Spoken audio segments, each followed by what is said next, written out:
Traditional horse-drawn carriage drivers in Dublin are looking for something unusual, more regulations to be imposed on their work. It was the case until 2018 that jarveys required a licence and they could be inspected by Dublin City Council. That changed after a review of the legislation dating back to 1853, which concluded the council didn't have the power to do any of that. Well, since then, a series of incidents have raised new concerns about the future of the centuries-old tradition, as Josh Crosby has been finding out.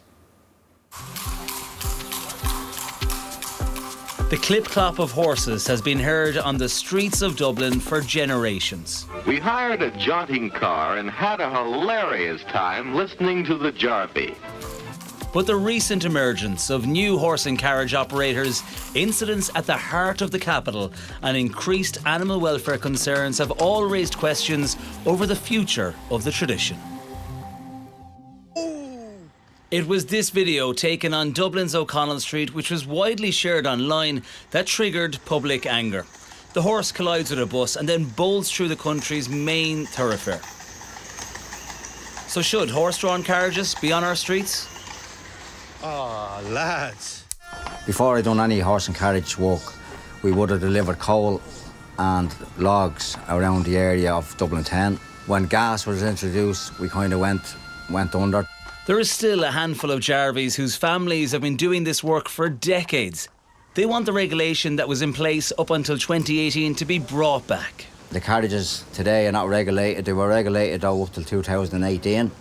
So we would have had to bring the horse and carriage into Dublin Castle at one time. Then it was handed over to Dublin City Council, and they would have come out, inspected the yard, inspected the horse, inspected the carriage. From transport to tourism and the big screen, horses have been central to the city's landscape. Some animal rights campaigners want the use of horse-drawn carriages to be banned, while others believe the tradition should continue, but only in certain locations. Behind me is one of the busiest intersections in the country. There are cars, buses, trams and scooters, but also using the roads around here are horses and carriages. So is this a suitable environment for animals to be used as transport? Mick Fraser grew up with horses and says they are conditioned to work in urban settings. The horse is reared for the city as a foal, and he grows with it. As he gets older and older and older, he gets more used with that, you know? What would you say to those who believe that the use of a horse-drawn carriage in an urban setting is not an appropriate environment? Yeah, well, they wouldn't know a lot about a horse then, would they? You know? We've had them all our life. As I said, like, we don't make any mistakes. We drive them. So we can take any horse down and stand them at the Lewis track, and the Lewis can drive by, you know? Recent concerns around the welfare of some of the horses are not just down to the busy urban setting of a capital city. Earlier this month, a horse and carriage owner was in court over the condition of his horse. We're seeing far more horse and carriages. We're seeing guys trying to make quick money for the summer during St. Patrick's weekend, Christmas times, things like that. And then they're following it even further. They're keeping the horse out all night. They're going down around Temple Bar. They're taking tourists up there as well. They could be there till 2 o'clock in the morning. I mean, that's very hard on any horse.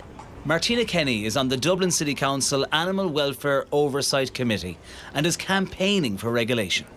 Some horses can be in great condition and the carriages can be in great condition, but there is the other side where the horses are not fit to do this kind of work. They're fine-boned horses. Sometimes we found them, they've been emaciated. Carriages have been held together with cable ties. Up to 2018, jarveys required a licence and could be inspected. Then, following a review of the related laws by the City Council, that system was abolished. This means anyone can now operate as a jarvey in the city. When deregulation came in, there was an influx of different horse and carriages around the city.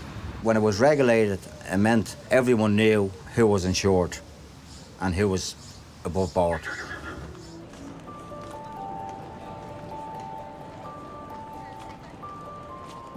So I've just been speaking to one of the young guys who has a horse and carriage here in Temple Bar, and he says he's been around horses all his life, but he says there are some who get into it looking to make a quick buck in the summer months, but he has confidence that he's well able to manage and control a horse in the city centre. Some cities around the world have started to phase out the use of horse-drawn carriages. But what do those on the streets of Dublin think of the tradition?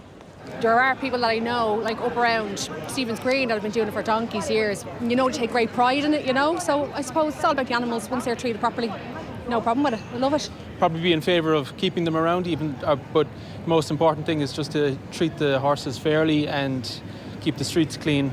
But I think it's a tradition that if we got rid of, we'd probably regret. You can't take ecotourism from Ireland. Even though, you know, sometimes it may not look nice because of the poos on the roads and all that. But I think if that is clean, you know, it's a good thing. But you cannot take the horses from Ireland. I'd be more concerned now for the welfare of the horses than anything really, because I feel like now most people who would have the carriages and the horse and carts riding around the city would be taking care of the horses. But of course there'd be some oddballs, as there are in all areas, who you know, wouldn't take care of the horses. Some people are calling for regulation or kind of more control over who's allowed to do it. Would you like to see that? Definitely. Again, it comes back to you know, what's humane and what's good for the animal. You know, and once they're being treated properly, I think regulation would be the best thing. Following negative online reviews about horse and carriage tours, long-established jarveys operating out of St Stephen's Green say the impact of inexperienced drivers is affecting their business. A lot of young lads are overcharging to go into town, and people are coming back to us and saying it to us, and it seems to be affecting here. So there's horses running away on young lads, and they're just leaving them there and walking away. Patrick Harris, known as Padzer, has been working horses all his life and warns that this lack of control could cause serious injury to a horse or the public. There was an incident in O'Connell Street there with a horse. You just see it running down. You see it coming, sliding underneath the bus, then getting up and running down O'Connell Street. And luckily, no one was hurted. It's out of hand at the moment, but it really will get worse. And some of them, which I wouldn't like it to happen, but somebody will get hurt very, very badly. The Department of Transport told Primetime that it anticipates a bill could be developed later this year or 2027.